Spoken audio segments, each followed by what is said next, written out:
I'm going to leave 5mm in between each decking board, and I've decided to use 15 boards that are 12cm wide each. That makes the total measurement 187cm. And why do I need to know this? Because that tells me how wide my deck is going to be. It means that I can measure out this part of the frame, which is the width of it. I can't tell where I need to set the fence post until I've worked out how wide the frame needs to be. The deck is going to be roughly square, so I also cut the beam the other side the exact same width. And I already know the length of the deck because I already have 2 posts stuck in the ground that are in the correct position. So I was also able to cut that piece. I have all the pieces that I need to screw together to make the basic frame, finally. Before I screwed them together, I just dabbed on some decking oil onto the pieces of wood that I'd cut. This wood is weather treated, it's pressure treated so that it lasts better outside.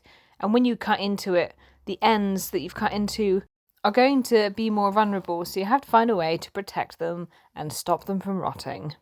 This is where I came across a little bit of a problem.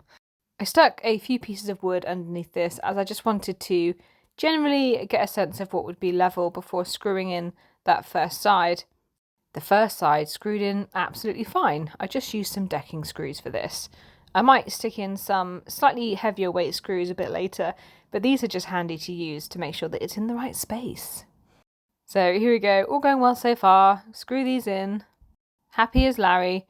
And then I went to the other side, expecting to be able to screw those ones in, but no. That's when I discovered that this piece of wood is very warped. That can happen when you've got a piece of wood that has dried unevenly. It's why it's recommended that you lie pieces of wood that you have down on the floor rather than leaning them up against something, because they're prone to misshapening themselves.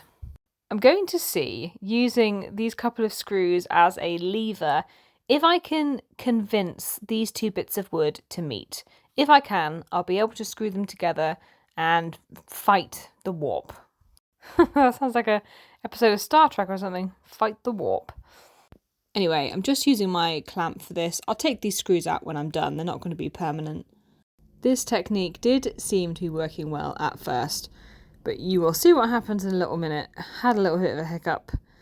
It wasn't actually all that easy to have them lined up whilst also tightening the clamp at the same time. I only really need to tighten the top part of the wood because the bottom is already very close. So needed to kind of fiddle around with it a little bit. It's always good to check when you are in the shop if your wood is warped or not, because it can already be a little bit warped in the shop because it's just, it soaks up moisture in the air in the shop and it can warp. It was nearly perfect. It was ever so slightly unaligned, so I just wanted to give it a little tap. Oh, that tap was too big. Too much tap. And there we go. This is perfect. Now I can just go ahead and screw in those screws. Just screw in the screws, that's fine. Okay, here we go. Time to screw. I'm ready. And then it popped out. Oh, that's so frustrating. The screws that I'd used as a lever were very slowly bending, and then eventually it popped out of place. It does seem to roughly work though, so I'm going to clamp this back into place again and use that to screw in the screws. So, all ended well. It is, however, very tricky to get out screws that are bent. And I spent the next 5 or 10 minutes trying to retrieve the screws that I had temporarily put in. Now the frame's together, I'm going to install the other 2 fence posts. Started by digging out the soil in this hole. After a few days, everything had kind of slipped down in there, and I have quite a few visits from cats that like to move the soil around the floor. I was working out how best to make it straight, and figured if I used my level measure on the left and the right, I stood a good chance of it ending up level. Just when I managed to get it in the perfect spot, I nudged it in the wrong way, and then I had to double check again that it was actually still level. And another check. Can't do too many checks. Also went round to make sure that the rest of the deck that I've put together has actually come out. Turns out it was a little bit wonky. I unscrewed it and ever so slightly lifted up this part of the frame. I then installed the other post. And before I fill these holes with postcrete, I want to build some confidence that it's overall not wonky. I measured the posts on all corners and again measured the beams on each side.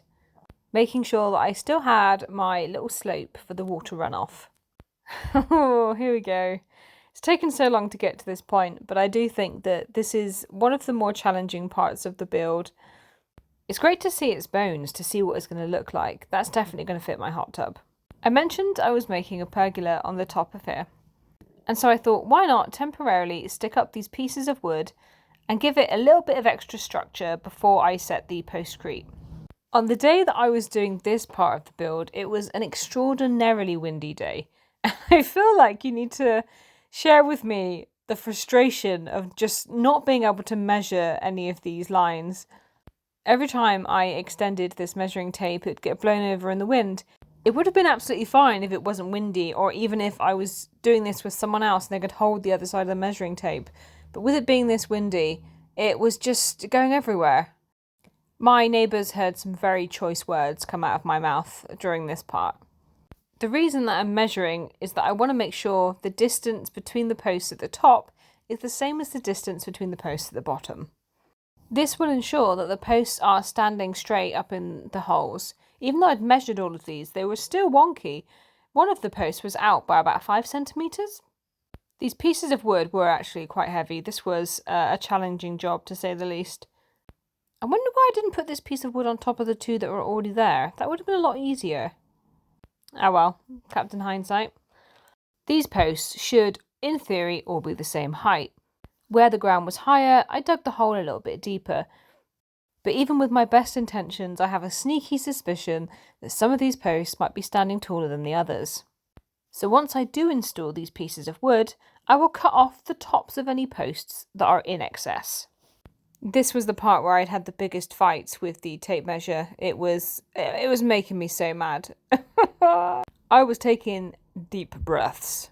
Well, that's the progress today. I'm so glad to see it coming together finally. Shaking my head. If you've enjoyed this video, don't forget to like it and subscribe to this channel.